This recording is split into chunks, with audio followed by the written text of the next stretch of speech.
बड़ी खबर आपको बता दें, बजट से जुड़ी इस वक्त की बड़ी खबर। तो मध्य प्रदेश का ये बजट पेश हो गया है। मोहन सरकार का ये दूसरा बजट पेश हुआ है। युवाओं पर ये केंद्रित रहा, इसके अलावा महिलाओं पर केंद्रित रहा, किसानों का भी विशेष ध्यान रखा गया है।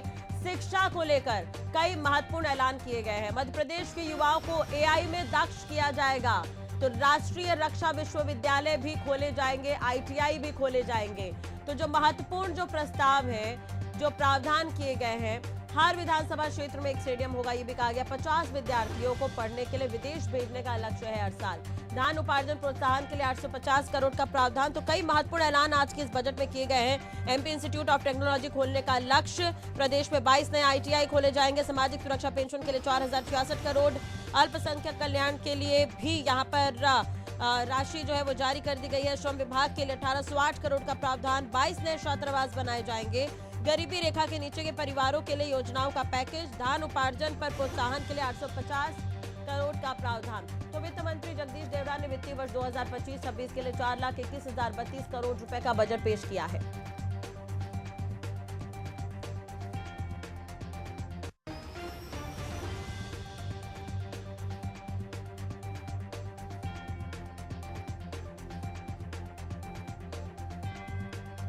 तो बजट में कोई भी नया कर नहीं लगाया गया है। सबसे बड़ी राहत की बात यह है कि बजट में कोई भी नया टैक्स नहीं लगाया गया है और ना ही किसी भी कर की दर को बढ़ाना प्रस्तावित किया गया है।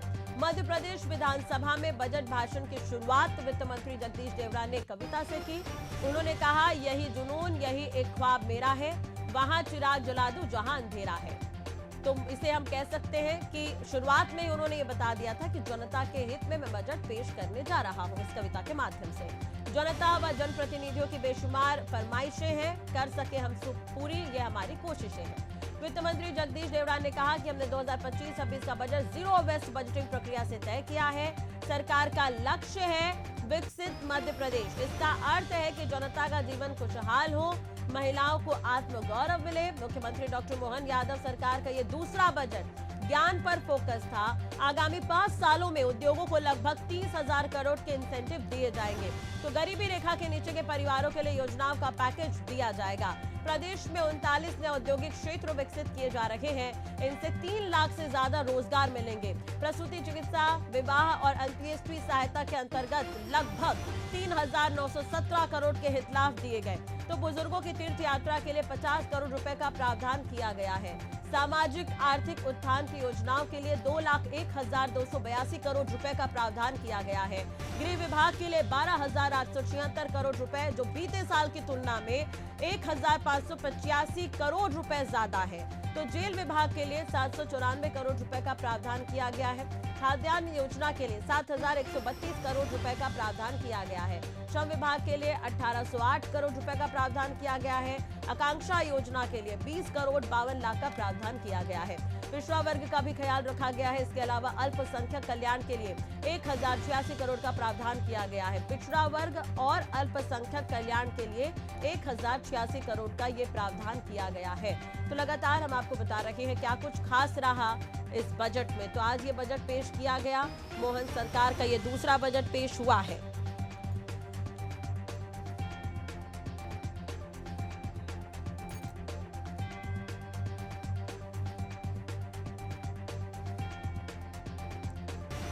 तो मध्य प्रदेश में आज ये दूसरा बजट पेश हुआ है। ये बड़ी खबर हम आपको बता रहे हैं। वित्त मंत्री जगदीश देवड़ा ने आज ये बजट पेश किया है।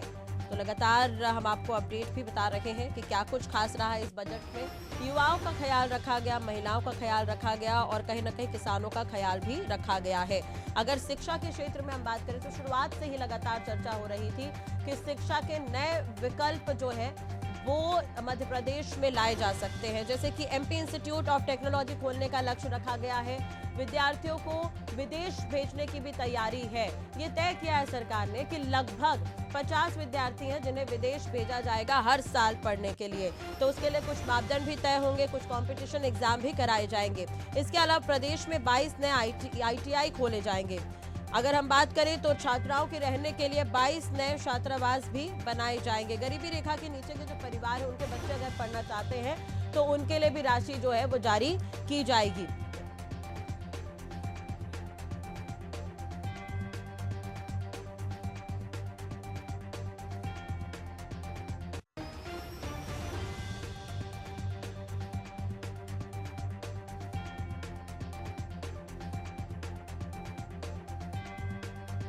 तो इसी पर ज्यादा जानकारी के लिए और चर्चा के लिए हमारे साथ एशियन न्यूज के ग्रुप एडिटर शिशिर उपाध्याय जी हमारे साथ जुड़ गए हैं। डॉक्टर शिशिर उपाध्याय जी, सबसे पहली बात तो आज का जो बजट पेश हुआ है सर, हम लगातार इस पर चर्चा कर रहे थे कि महिलाओं पर, किसानों पर, युवाओं पर फोकस रह सकता है, तो कैसा लग रहा है आपको बजट? क्या नजर आया कि सभी वर्गों को साधने की कोशिश की गई है आज के इस बजट में?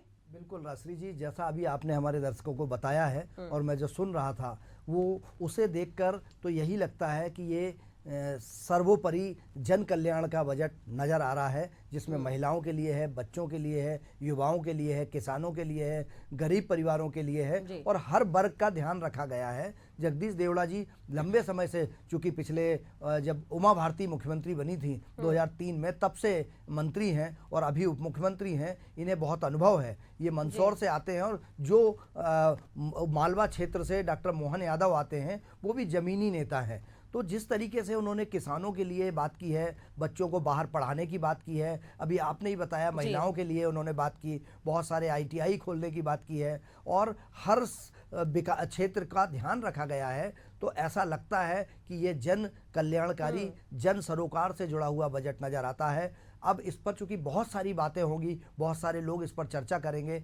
4 लाख कुछ करोड़ रुपए का ये बजट है और इस जो हमारा बजट है, मुझे ऐसा लगता है कि मध्य प्रदेश चूंकि बहुत बड़ा प्रदेश है, 55 जिले हैं यहाँ पर, 430 से ज़्यादा तहसीलें हैं और यहाँ पर विकासखंड लेवल पर जो डेवलपमेंट की लगभग 8.5 करोड़ के आसपास आबादी हो गई है। तो इसको सबको समेटना, सबको एक साथ सबके डेवलपमेंट के बारे में सोचना, ये बहुत बड़ी चुनौती होती है और जिसमें शिक्षा का, स्वास्थ्य का ध्यान रखा जाए, किसानों का ध्यान रखा जाए, महिलाओं का ध्यान रखा जाए। अभी सरकार के पास एक बहुत बड़ी चुनौती जरूर राश्री जी समझ में आती है। जो पहली चुनौती तो ये है कि जो अभी महिलाओं को इन्होंने कहा है कि हम 1250 रुपये देंगे और उसमें बजट का प्रावधान इन्होंने जो किया है, इसको कहाँ से लाएंगे यह अभी स्थिति स्पष्ट नहीं, क्योंकि कोई नए कर नहीं लगाए गए हैं। पहला ऐसा बजट है जिसमें किसी तरीके का कोई टैक्स नहीं लगाया गया है।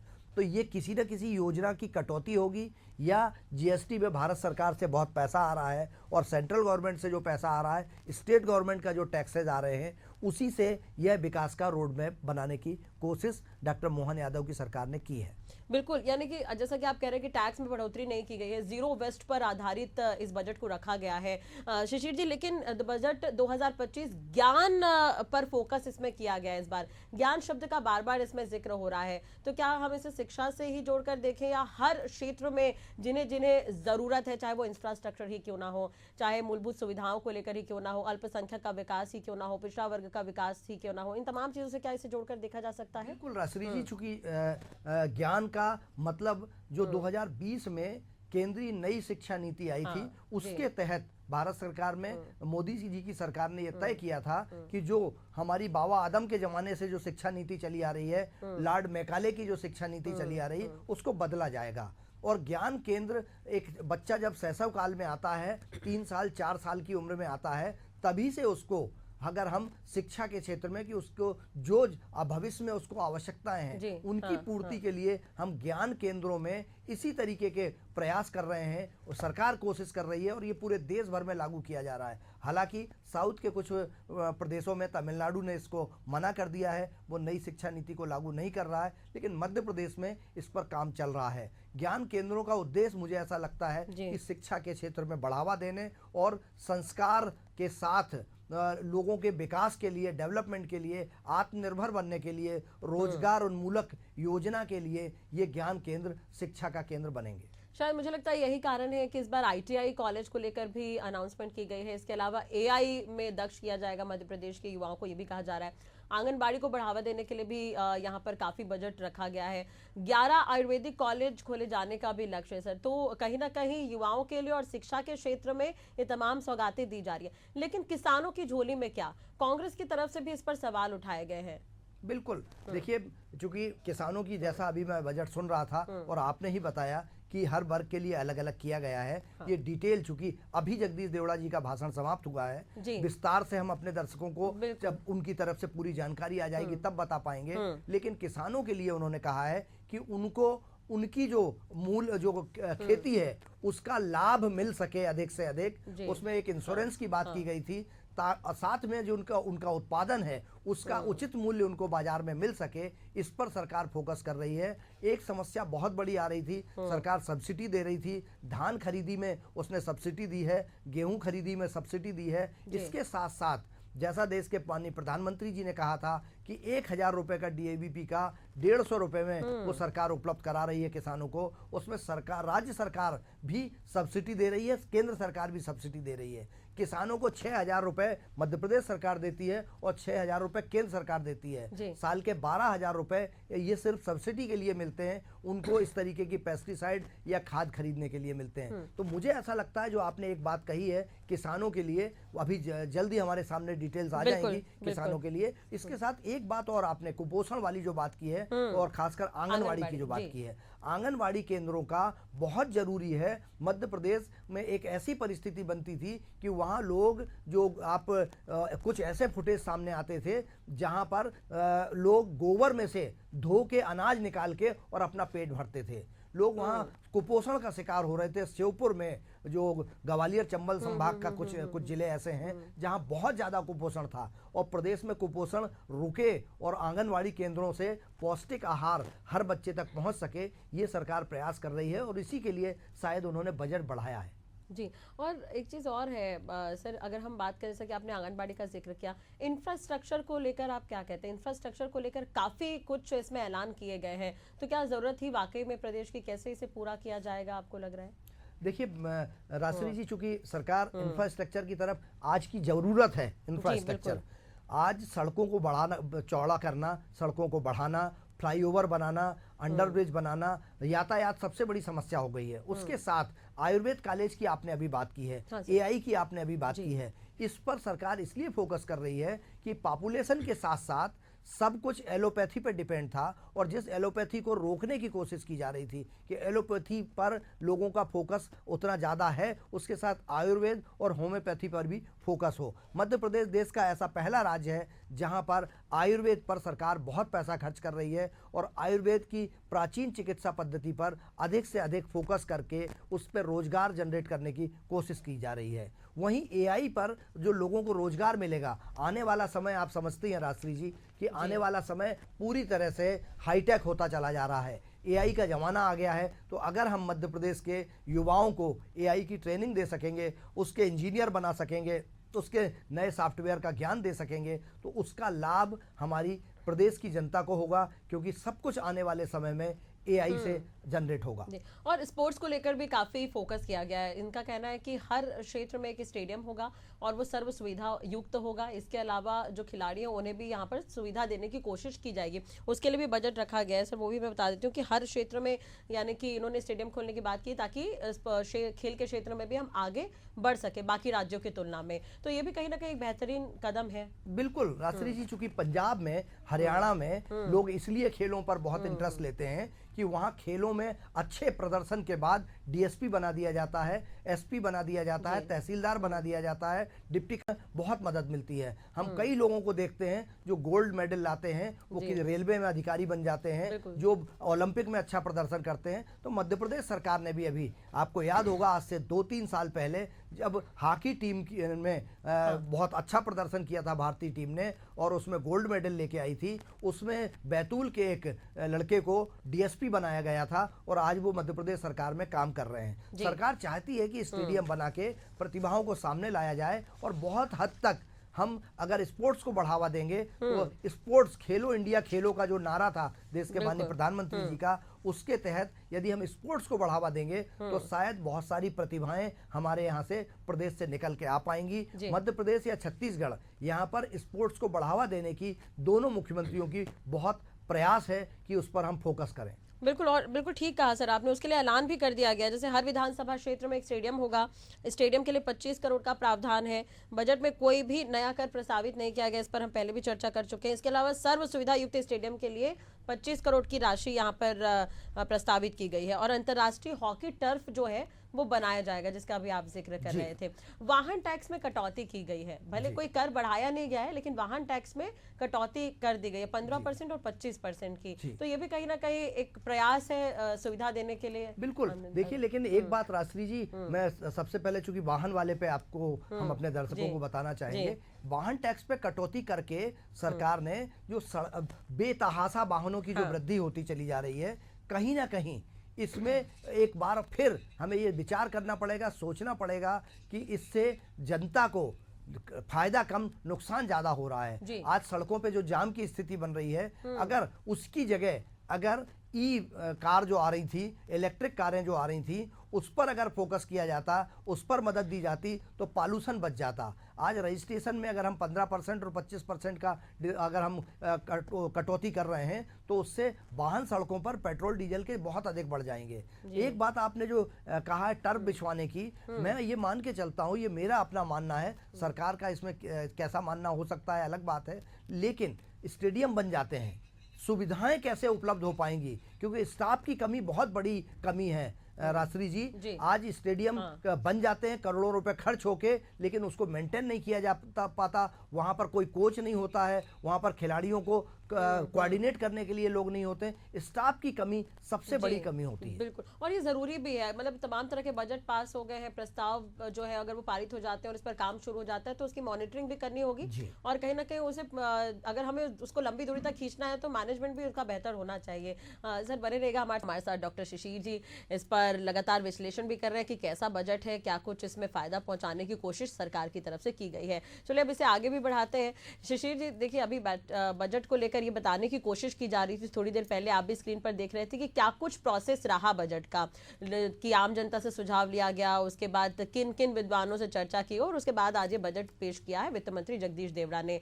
आपको क्या लग रहा है इस बजट में, क्या महिलाओं पर ही से ज्यादा फोकस रखा गया इस बार के बजट को? बिल्कुल राष्ट्री जी, पूरे देश में ऐसा लग रहा है कि महिला प्रधानता से महिलाओं को अधिक से अधिक हिस्सेदारी मिल सके बजट में, इस पर फोकस किया गया है। मैं अभी ये जिस तरीके से जगदीश देवड़ा जी ने पढ़ा और आप हमारे दर्शकों को जो बता रहे थे, उसमें मैंने ध्यान दिया कि लाडली बहना एक है, उसके नाम पे अलग बजट है, उसके अलावा जो वहाँ पर लाडली लक्ष्मी का लाभ मिलता है, जो लखपति बहना बनाने का जो घोषणा की गई है, उसके लिए अलग है। और अभी एक और घोषणा हुई है जिसमें ये कहा जा रहा है कि अब उनको अटल पेंशन से जोड़ा जाएगा। मतलब जो बहनें जो हमारी जिनको 1250 रुपये मिलता है, या जो लखपति बहन है, और उनका पैसा भी बढ़ाया जाएगा, साथ में उनको अटल पेंशन से लाइफ टाइम के लिए पूरी जिंदगी जब तक वो जिएंगी तब तक अटल पेंशन योजना का उनको लाभ मिलता रहेगा। तो मुझे लगता है कि सशक्त बनाने के लिए, उनको अधिकार संपन्न बनाने के लिए यह सरकार की पहल है और ये पूरे देश में चल रही है। एक चीज और आपका मैं राष्ट्री जी ध्यान दिलाना चाहूँगा और हमारे दर्शकों को भी बताना चाहूँगा कि सरकार कुछ धार्मिक क्षेत्र में भी कुछ बड़ा करने की कोशिश कर रही है। आप देखेंगे जगदीश देवड़ा जी जब बजट पढ़ रहे थे तो उन्होंने उसमें कहा था कि हम श्री कृष्णेय पथ का 10 करोड़ रुपए उस पर खर्च कर रहे हैं, हम कृष्णेय पथ के लिए। अब कृष्णेय पथ पर 10 करोड़ रुपए, चूंकि डॉक्टर मोहन यादव स्वयं उज्जैन से आते हैं और उनका कहना था कि उज्जैन के संदीपनी आश्रम में कृष्ण भगवान स्वयं पढ़ने आए थे, इसलिए कृष्णेय पथ के लिए 10 करोड़ रुपए की सहमति उन्होंने दी है बजट में, ताकि कृष्ण भगवान कहाँ से आए थे और किस जगह पर रहे थे संदीपनी आश्रम में, उस पर भी हमारे प्रदेशवासियों को, देशवासियों को वहाँ मौका मिल सके। इसी के साथ उन्होंने अगला जो है राम पथ गमन को 30 करोड़ रुपए दिया है। राम पथ गमन का आपको याद होगा कि चित्रकूट से जब चले थे और वो छत्तीसगढ़ की तरफ बढ़े थे तो मध्य प्रदेश का कुछ हिस्सा था जिसमें सतना, चित्रकूट से सतना और सतना से आगे बढ़ते हुए अनूपपुर, डिंडोरी होते हुए अनूपपुर के पास से, शहडोल के पास से वो छत्तीसगढ़ में पहुंचे हैं, पेंड्रा के पास से वो यहाँ आते हैं। तो यह सरकार 30 करोड़ रुपए उस मार्ग को भी बनाने पर खर्च कर रही है। उसी के साथ सिंहस्थ पर 2000 करोड़ रुपए 2028 में सिंहस्थ है, उसकी तैयारी के लिए 2000 करोड़ रुपए दिया जा रहा है। ओमकारेश्वर महालोक का निर्माण, जैसा उज्जैन में महालोक का निर्माण हुआ है, इसी तरीके से ओमकारेश्वर में भी, ये 12 ज्योतिर्लिंगों में से एक है और ये मध्य प्रदेश में ओमकारेश्वर स्थित है, तो उस पर भी पैसा खर्च कर रहे हैं। उसके साथ साथ इन्होंने 507 करोड़ से 14 स्मारकों का नवनिर्माण कराया जाएगा।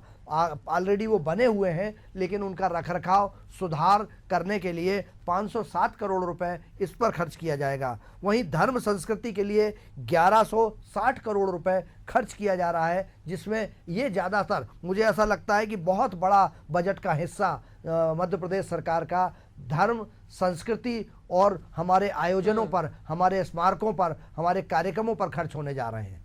बिल्कुल। और पेंशन योजना के लिए भी कहा जा रहा है, जैसे 7वां वेतनमान भी हम इसमें ऐड करना चाहेंगे सर। जैसे 1 अप्रैल 2025 से इस पर पुनरीक्षण शुरू हो जाएगा, ये कहा जा रहा है। इसके अलावा जो महंगाई भत्ता जो देता है, उसे लेकर सरकार एक बार फिर से पुनरीक्षण करेगी, इस पर विचार करेगी। पेंशन योजना यानी कि यूनिफाइड पेंशन योजना की हम बार बार बात करते हैं, तो इसे लेकर भी अब इसे आगे बढ़ाने का प्रोसेस जो है वो कर दिया जाएगा, ऐसा कहा गया है बजट में।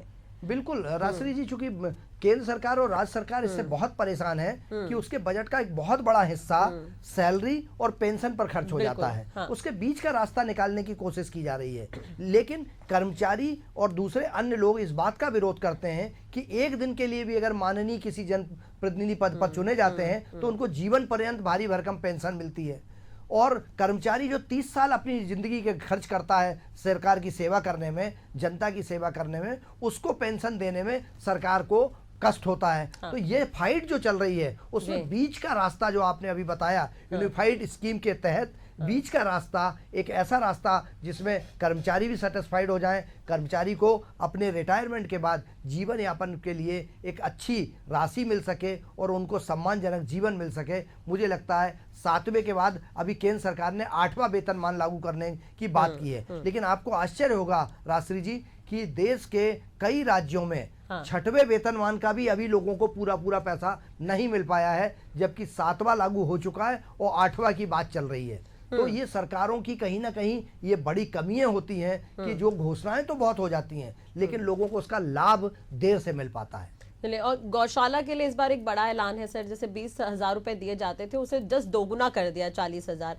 तो ये भी कहीं ना कहीं फायदा। इसी भी अब रिएक्शन भी आ रहे हैं बजट पर, जैसे नेता प्रतिपक्ष उमंग सिंघार ये कह रहे हैं कि बीजेपी सरकार कर्ज का बजट ला रही है। राज्यपाल के अभिभाषण से स्पष्ट है, यानी कि जब बजट आने वाला था उससे पहले उमंग सिंघार ने ये निशाना साधा था, प्रदेश के युवाओं के लिए कोई नीति नहीं है।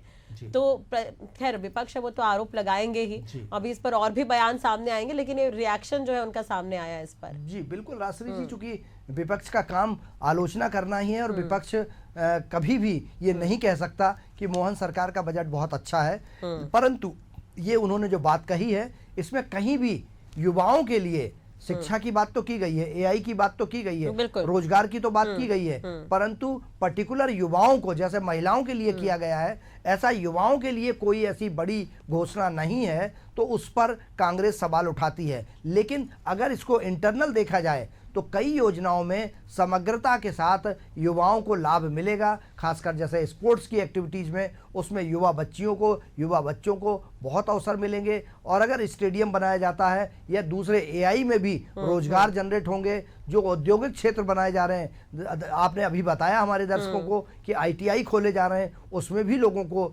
युवाओं को ही उसमें मौका मिलेगा और उसमें कहीं ना कहीं रोजगार जनरेट होंगे। तो मेरे ख्याल से शायद विपक्ष चूंकि अपना जिम्मेदारी निभा रहा है, लेकिन अगर एक प्रदेश के नागरिक होने के नाते, देश के नागरिक होने के नाते कुछ अच्छी सकारात्मक चीज़ों पर जो नेता प्रतिपक्ष हैं या विपक्ष के लोग हैं उनको ये स्वीकार करना चाहिए कि मध्य प्रदेश में कर्ज का बजट भले है, लेकिन जन कल्याणकारी बजट हो सकता है अगर अपना चश्मा बदल लें तो। जी, अब देखिए, अब जगदीश देवराज जी कुछ ही देर में प्रेस कॉन्फ्रेंस करेंगे तो सुनने वाली बात होगी क्या कुछ वो कहते हैं। जैसा कि आप कह रहे थे कि आध्यात्म को लेकर अभी महाकुंभ का इतना बड़ा आयोजन हुआ, सिंहस्थ के लिए अलग से 2000 करोड़ रुपए जो है वो दिए गए हैं इस बार के बजट में, तो ये भी काफी अहम है। सिंहस्थ को लेकर विचार किया गया, 2000 करोड़ का इस पर बजट रखा गया है। बिल्कुल राजश्री जी, चूंकि डॉक्टर मोहन यादव का ये मानना है कि उनके कार्यकाल का ये पहला सिंहस्थ होगा और वो उज्जैन से हैं, उज्जैन के रहने वाले हैं।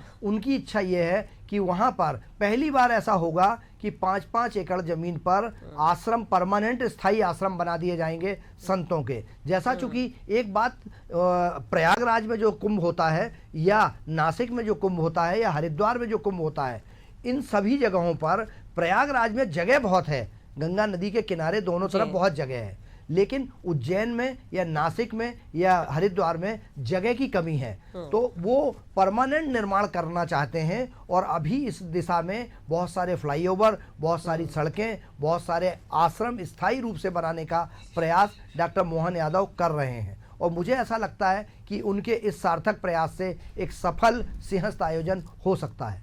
जी, एक लास्ट में एक और चीज़ है सर, मैं आपसे जिक्र करना चाहूँगा। खरगोन, गुना और सागर को यूनिवर्सिटी की सौगात दी गई है, तो ये भी काफ़ी अहम है शिक्षा के क्षेत्र में अगर देखा जाए तो। और वो 3 जगहों पर ही यूनिवर्सिटी की अगर सौगात दी जाती है, क्योंकि आप वहाँ पर काफ़ी समय से पत्रकारिता से जुड़े रहे हैं, बेहतर मुझसे समझेंगे कि कितना फ़ायदा होगा इससे। राजश्री जी, चूंकि ये घोषणा इसके पहले भी मुख्यमंत्री जी ने बजट में इसको लेके आए हैं, लेकिन अभी कुछ दिन पहले मुख्यमंत्री जी ने एक आम सभा में घोषणा की थी। तब ये सवाल किए गए थे कि आप खरगोन में अगर घोषणा कर रहे हैं कि यूनिवर्सिटी बनेगी, परंतु प्रदेश में अभी तक लगभग 40 प्राइवेट यूनिवर्सिटी हैं और उसके अलावा सरकारी यूनिवर्सिटी जो हैं, इन सबको मिला लिया जाए तो लगभग 60 से ज़्यादा यूनिवर्सिटी मध्य प्रदेश में अभी हैं। परंतु निजी सेक्टर की यूनिवर्सिटी की बात नहीं करें, सरकारी जो यूनिवर्सिटी हैं उसमें व्याख्याताओं की, लेक्चरर की, प्रोफेसर की, स्टाफ की कमी है। आप यूनिवर्सिटी खोल के बिल्डिंग बना के तो आप रख देते हैं, लेकिन जब तक आप प्रोफेसर्स की भर्ती नहीं करेंगे तब तक बच्चों को शिक्षा का काम कैसे मिल पाएगा। उसके लिए बजट सबसे पहले अलॉट होना चाहिए। यूनिवर्सिटी खोलने के साथ साथ भर्ती अभियान को आगे बढ़ाना चाहिए, क्योंकि वो पीएससी से भर्ती होती है। 2000 से ज़्यादा प्रोफेसर्स की भर्ती आज से करीब 5 साल पहले जब शिवराज सिंह चौहान जी की सरकार थी उस समय भर्ती की गई थी, लेकिन तकनीकी कारणों से अभी तक 1000 से ज़्यादा प्रोफेसर्स भटक रहे हैं, उनको ज्वाइनिंग नहीं हो पाई है, क्योंकि कुछ पीएससी पर आपत्ति लग गई थी, आरक्षण का कोई मामला आ गया था। लेकिन सरकार को इसको सरलीकरण करना चाहिए कि जितनी जल्दी से जल्दी हो सके प्रोफेसर्स की नियुक्ति कर दी जाए, ताकि वहाँ पर आज जितने रिटायर लोग हो रहे हैं उसके मान से यूनिवर्सिटीज में पद नहीं भरे गए हैं और सब टेम्परेरी व्यवस्था पर चल रहा है। बिल्कुल, यानी कि जो मैन पावर की कमी उसे पूरा करना होगा, तब इस तरह के अगर ऐलान हो रहे तो कहीं ना कहीं वो सफल साबित हम मानेंगे। गांव के कायाकल्प की भी बात की गई है। 11,377 गांव है सर लगभग, इनका कायाकल्प होना है और ये कहा जा रहा है कि 90 लाख से ज्यादा की आबादी को इससे फायदा होगा। तो ये तो बहुत लंबा प्रोजेक्ट होगा, ये तो काफी समय तक चलने वाला प्रोजेक्ट होगा, क्योंकि 11,377 गांव है, तो ये छोटा मोटा अमाउंट नहीं है सर। बिल्कुल राजश्री जी, चूंकि मध्य प्रदेश बहुत बड़ा है और वहाँ पर जो गांव जो आंकड़ा आप बता रहे हैं 11,000 से ज्यादा गांव हैं, उन गांवों के समग्र विकास के लिए चूंकि भारत सरकार से भी पैसा आता है, राज्य सरकार से भी पैसा आता है, पैसा ये लोग बहुत खर्च करते हैं, लेकिन सबसे ज्यादा मॉनिटरिंग की डॉक्टर मोहन यादव या पंचायत एवं ग्रामीण विकास मंत्री प्रहलाद पटेल जी की सबसे बड़ी जिम्मेदारी यह होगी कि वो पैसा उन गांवों तक खर्च हो सके। आपको याद होगा प्रधानमंत्री नरेंद्र मोदी जी ने अपने सांसदों से कहा था कि आप एक एक गांव गोद लीजिए। हर सांसद ने गांव गोद लिया था और भारी राशि खर्च हुई थी, लेकिन आज भी उन गांवों में न तो बिजली है, बहुत सारे गांव में सड़कें नहीं है, बहुत सारे गांव में स्कूल नहीं है, स्वास्थ्य केंद्र नहीं है और आम आदमी मूलभूत सुविधाओं के लिए, पानी के लिए, सड़क के लिए, बिजली के लिए परेशान होता नजर आता है।